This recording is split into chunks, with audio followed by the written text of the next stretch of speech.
There is a strange reaction that occurs when a person stands firmly in their own truth. It is not always met with applause. In fact, more often than not, it creates a subtle disturbance in the atmosphere. You may have noticed this yourself. You walk into a room, and without saying much, the energy shifts. Some glance quickly and then look away. Others try to mask discomfort behind politeness. It is not because you have done anything wrong, but because the clarity of your presence unsettles what has been built on pretense. Authenticity has power, not the kind that seeks to dominate, but the kind that simply refuses to play along with anything that isn't real. When your inner world is aligned, when your thoughts, emotions, and actions flow from a place of integrity, your aura begins to radiate something different, something rare. It carries a silent, commanding frequency, one that doesn't ask for attention, but receives it anyway, one that doesn't conform, but draws out truth from those around it. And for people who have grown accustomed to wearing masks, this kind of energy is unnerving. We live in a world where it is safer to blend in than to be fully seen, where many people construct versions of themselves just to survive socially, to be liked, accepted, understood. But when someone shows up without pretense, when someone is willing to be fully themselves without needing the world's approval, it disrupts that unspoken agreement. It says, "I will not pretend just to make you comfortable." And though nothing has been spoken aloud, that silent declaration causes a ripple. It isn't that people are consciously threatened by you. It's something deeper, almost primal. Your authenticity reflects what they have denied in themselves. Your presence, without judgment or force, quietly reveals the cost of their performance. And it's not that you are judging them, it's that your existence is already a judgment on what is false. This is why powerful auras don't always attract admiration. Sometimes they attract resistance. And that resistance has little to do with you and everything to do with what you stir up in others. You may have noticed that certain people try to dim your light, not with cruelty, but with subtle remarks, passive doubt, or by trying to change your direction. Understand that this is not always malice, it is often fear. Your clarity makes others question their confusion. Your decisiveness makes them feel their hesitation. Your self-trust reminds them of the ways they have abandoned themselves, and so, without meaning to, they attempt to reduce what they cannot yet understand. They feel safer when you are less certain because it justifies their own uncertainty. But this is the paradox of the powerful soul, to remain authentic even when that authenticity creates discomfort. You do not need to tone yourself down. You do not need to apologize for your clarity, your presence, or your unwavering truth. When you stand in alignment with yourself, you are not responsible for how others choose to interpret that. Their discomfort is not your burden to carry, it is their invitation to grow. And yet, to hold this kind of energy requires solitude. Because not everyone will be ready for what you bring.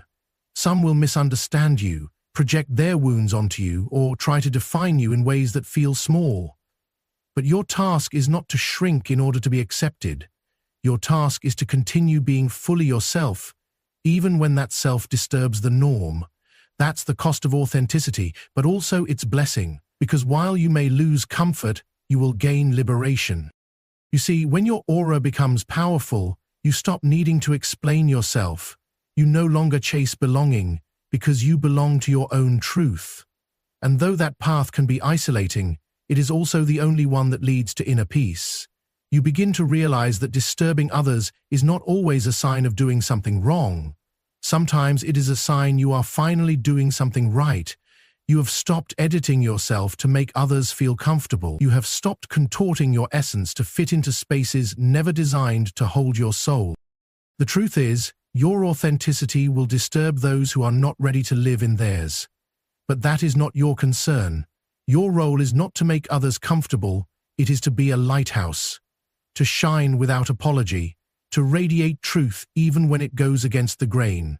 Because someone, somewhere, is silently praying to meet someone real. And when they see your light, they will recognize a piece of themselves they have long forgotten.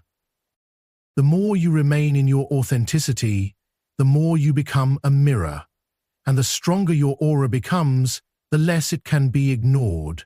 Let that be your compass. Not who is pleased, but what is real. There is something profoundly unsettling about encountering a person who reflects you back to yourself. Not through criticism or confrontation, but through presence, through a silent, unwavering stillness that reveals what words often try to hide. When your aura is strong, this is what you become to others, not merely a person, but a mirror. You don't need to speak to create an impact. Your energy, your being, already speaks volumes, and for many this reflection is not easy to look at. Most people spend their lives trying to avoid the truth about themselves. They stay busy, distracted, entertained, surrounded by noise and comfort, so they don't have to look within. But when someone enters the room who lives in alignment, someone who isn't pretending, someone who carries clarity in their spirit, they find it difficult to stay hidden. It's not because that person is exposing them intentionally, it's because the clarity of their presence forces others to notice what they have buried deep. It is often said that people fear being judged, but the deeper fear is being seen, truly seen, seen beyond the mask, beyond the curated identity, beyond the image they have spent years crafting. When your aura is powerful, it bypasses surface layers, it connects directly to the soul. And that connection can feel like a threat to those who have built their lives avoiding themselves. They feel exposed, even if you've said nothing at all. You may have noticed this. People become defensive in your presence without provocation. They become overly talkative or suddenly guarded. They might even misinterpret your silence as arrogance or coldness. But it's not you they're reacting to, it's themselves. It's the sudden confrontation with their own unresolved emotions, their insecurities, their contradictions. Your presence simply holds up a mirror that makes those things harder to ignore. This is the gift and the burden of carrying such energy. You become a force that invites honesty, but not everyone is ready to accept the invitation. And so, instead of stepping into their own truth, many choose to retreat. They push you away. They avoid eye contact. They distract themselves with noise or walk away without knowing why they feel unsettled. It's not personal, it's energetic. You reminded them of something they were not prepared to face. There is power in stillness, power in not needing to fill the air with empty words. When your soul is calm and rooted, you don't need to chase attention. You don't need to perform. And yet, people will notice you. They will feel drawn to you, curious about you, confused by you. And some will even feel threatened, not because you've done anything, but because you do not require their approval. You do not beg for connection, and that kind of sovereignty confronts the parts of others still desperate to belong. Many will feel as though they must explain themselves to you, even when you haven't asked. They will justify, defend, overexpress, because they sense you can see past the surface, and that terrifies them. It is as if their soul recognizes yours, and in that recognition, the veil begins to lift. You are not judging them, but your presence invites self-judgment. You are not condemning them, but your aura stirs their conscience. This is why people with strong, aligned energy often find themselves misunderstood. You are not here to be understood by everyone. You are here to be a reminder. A reminder that truth exists, that alignment is possible, that there are people who will not compromise their essence just to fit in. And that reminder is disruptive. It breaks the trance. It shakes the illusion. But you must not soften your truth just to make others comfortable. You are not here to fit into the emotional safety zones of those still running from themselves. You are not here to become smaller so others can feel bigger. You are here to be real, and realness will always divide a room. Some will lean in with awe. Others will recoil in fear. But both reactions reveal something. Not about you, but about them. The more you own your presence, the more you become a catalyst. You activate something deep in others, and that is not a role for the faint of heart. It requires courage. It requires compassion without codependence. It requires you to witness the discomfort you cause without shrinking away from it. Because that discomfort is often the beginning of transformation. There will be those who come back to you later saying, "Something about you changed me." But you didn't change them. You only held up a mirror. They chose to look. They chose to grow. And that is your true impact. Not to convince, not to preach, but to exist so fully in your truth that others are inspired to find theirs. You disturb the false, not because you are cruel, but because you are clear. There is a quiet kind of power in being able to hold space without asking for anything in return. When your soul no longer seeks validation, when your worth is not entangled with how others respond to you, you become immovable. Not rigid, not indifferent, but rooted, anchored in a truth that does not need applause. That kind of presence is rare, and it unsettles many. Not because it is aggressive or boastful, but because it reflects a freedom most people have never tasted. When you walk into a room without the need to be liked, without trying to perform, adjust, or fit in, you radiate something people cannot quite define. You're not striving for recognition. You're not adapting yourself to suit expectations, and that self-containment, your ability to exist without depending on external approval, challenges the very foundation of how most people operate. They rely on feedback, on attention, on agreement to feel worthy. But you stand untouched by that game, and in doing so you become a mirror to the dependence they've never questioned. Many confuse confidence with loudness, but true confidence is often silent. It doesn't need to dominate. It doesn't crave center stage. It simply exists, calm, composed, clear. And in that clarity, there is power. You become the kind of person people notice, even when you say nothing, not because you are trying to be noticed, but because your energy is whole. It is complete in itself. It doesn't beg, it doesn't seek. It simply is. This disturbs people who have tied their identity to external validation. They are constantly seeking reassurance through social status, through attention, through approval. Their sense of self is fragile, always needing to be confirmed by someone outside of them.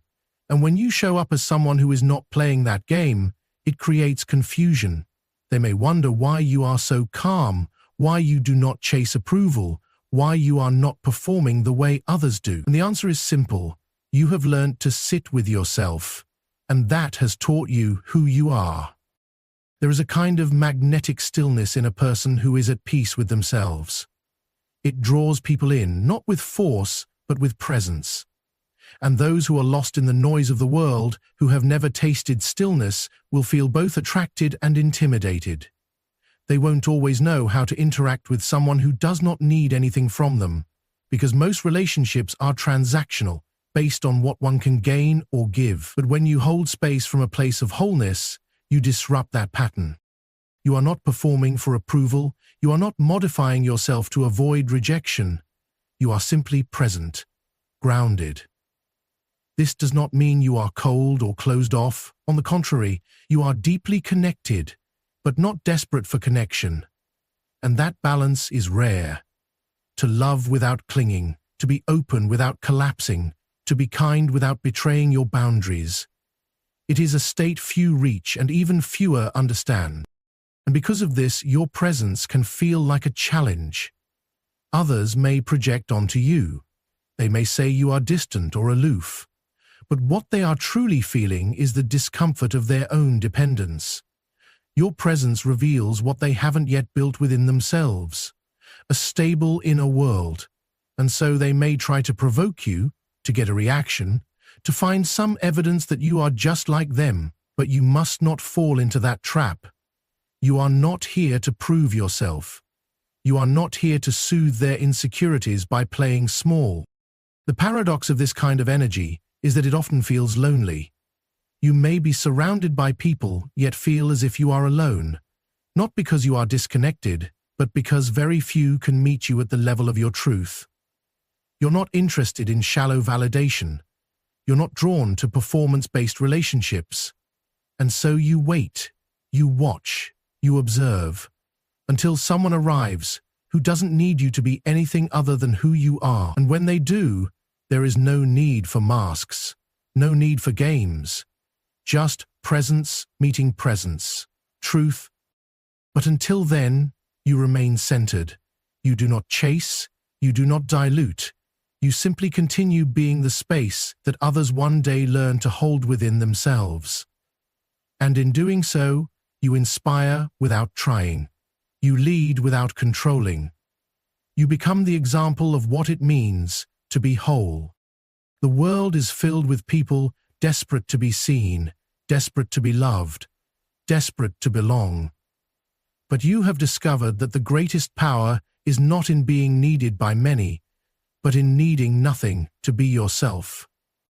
There is an energy that speaks louder than words, and it does not come from what you say, it comes from what you carry.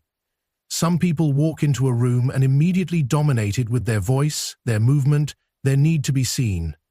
Others enter quietly, but somehow the atmosphere shifts. You feel their presence before they've even spoken. That's not charisma.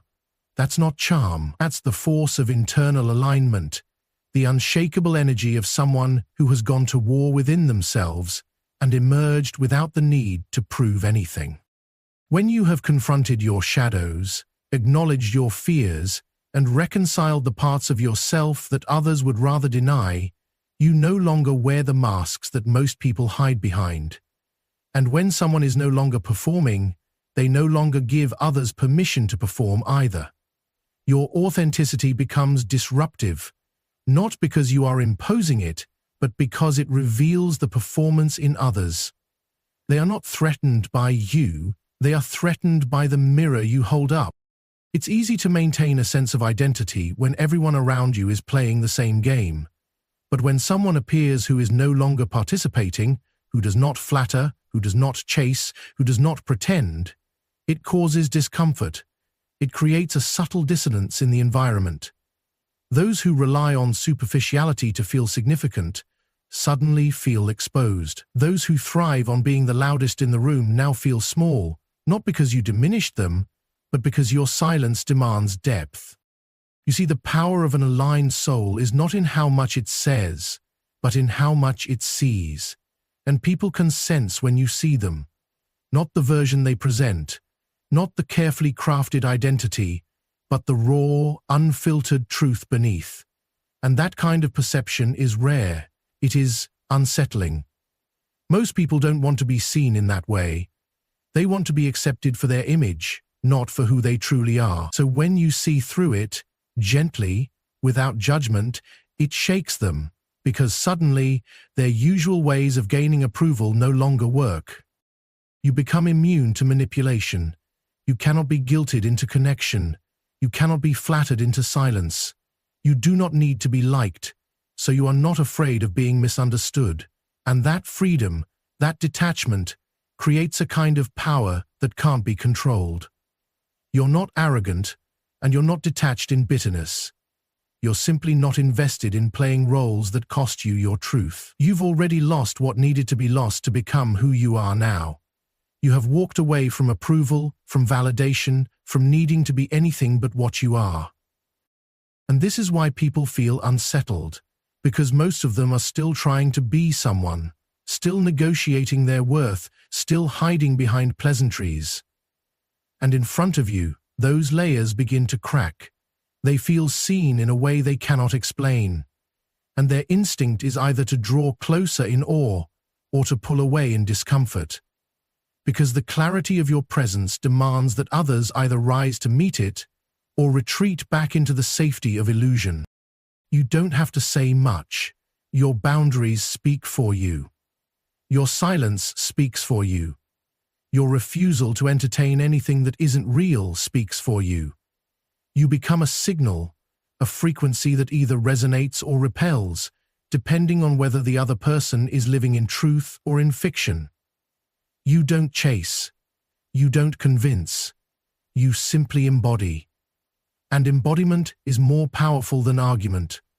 It's more persuasive than logic, because when someone feels what you carry, they either recognize it as something they long for or they fear it, because it reminds them of what they've denied. But you must not shrink. You must not make yourself small, just because your presence brings others face to face with their own pretenses. You are not responsible for the weight others carry. You are not here to make everyone feel safe. You are here to be what you are. And that alone, in a world built on illusion, the more you become rooted in your being, the less you seek to explain yourself. You begin to understand that your energy is its own language, that those who are meant to walk beside you will not need endless clarification. They will feel the truth in your presence. They will recognize you not because of how well you perform, but because of how deeply you've stopped performing. And when you meet those who cannot hold that kind of truth, those who fidget, who project, who resist, you must let them be. Let them turn away, let them retreat. Their reaction is not a reflection of your failure. It is a sign that your presence reached them more deeply than they were ready to admit. That is the impact of a soul in alignment. It cannot be ignored, it cannot be faked, and it cannot be silenced. The truth has a frequency, and once you begin to carry it, you change every room you enter, whether others like it or not.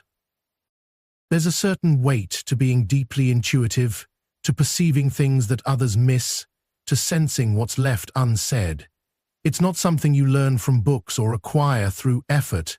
It's something you awaken into, often through pain, solitude, or deep self-reflection. When your aura is powerful, this intuition becomes heightened. You begin to feel not just the words people speak, but the energy behind those words. You can sense tension in a room before anyone says a word. You can feel the inner battles people are fighting while they wear smiles on their faces. And while this may seem like a gift, it often isolates you, because when you see too much, when you know too deeply, you cannot simply go along with surface-level interactions anymore. People don't always like being read. Most prefer to stay in the comfort of their illusions, and when your presence pierces through those illusions, it can feel invasive to them, even if you've said nothing. You become the one who feels too much, thinks too deeply, or is too intense. Not because you are wrong, but because you notice what they're trying to avoid.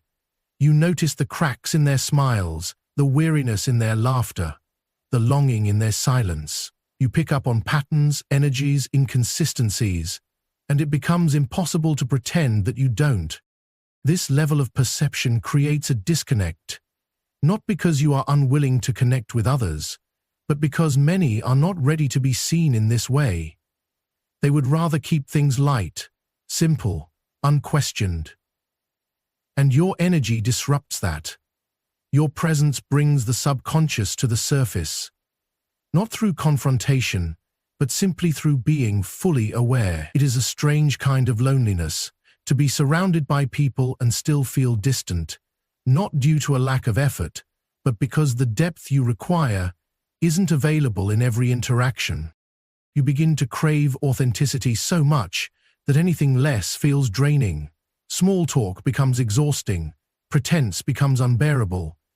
You would rather sit in silence than engage in conversations that deny truth. And this, too, makes others uncomfortable, because most people don't know how to be still.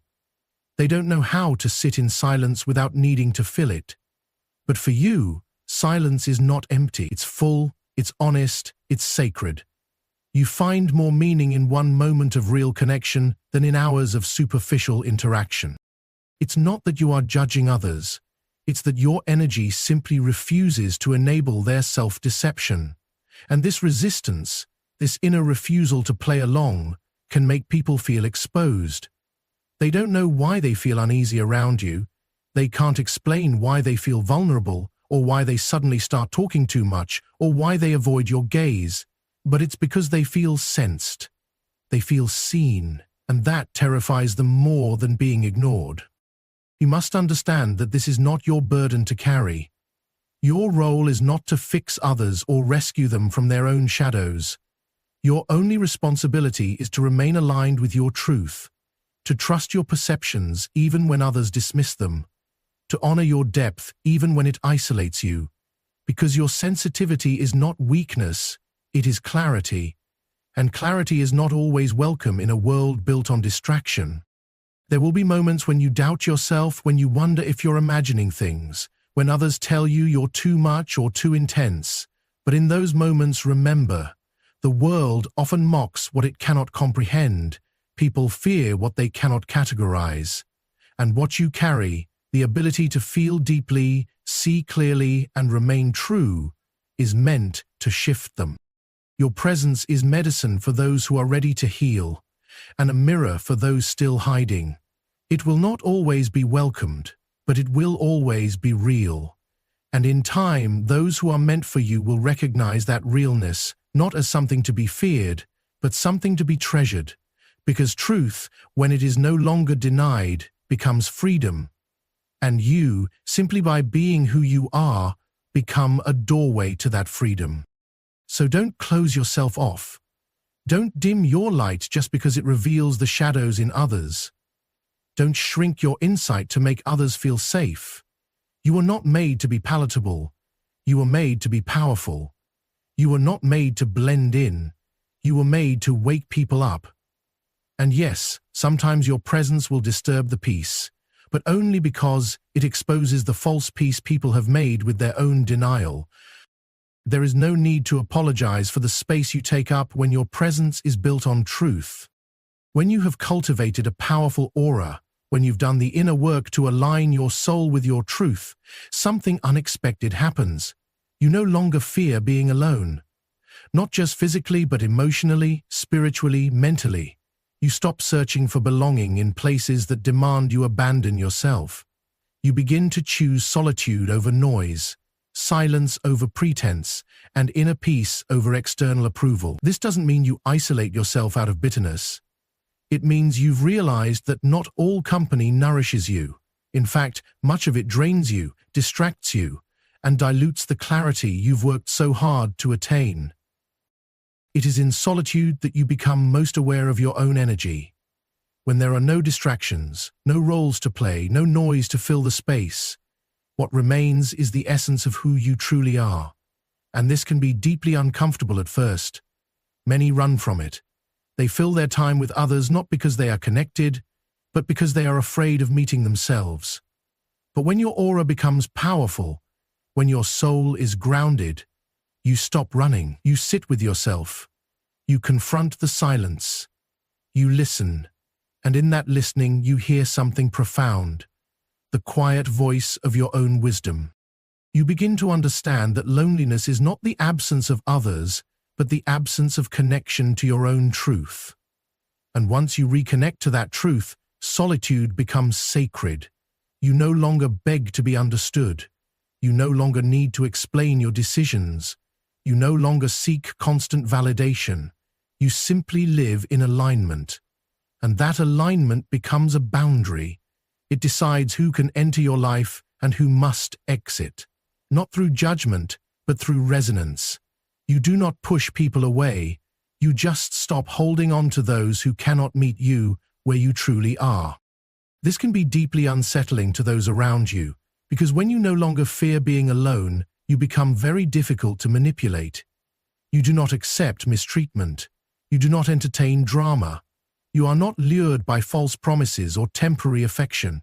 You have tasted the power of self-respect, and you will not trade it for shallow company.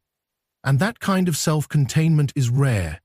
It threatens people who depend on control. It disturbs those who thrive on emotional chaos. Because you are no longer moved by guilt or fear, you are moved only by truth. You start to realize that you are not for everyone, and that realization, rather than breaking you, liberates you. You stop trying to prove your worth to those who cannot recognize it. You stop shrinking yourself to fit into spaces that were never meant for you. And this shift changes everything. You begin to walk differently. You speak with more certainty. You say no without apology. You protect your peace like it is sacred, because it is. And in doing so, your life begins to reflect that inner strength. The people who once drained you fall away. The situations that once confused you now feel obvious. You are no longer entangled in the chaos of others. You watch, you observe, but you do not absorb. Your boundaries become energetic. You do not need to defend them loudly. Your energy does the work.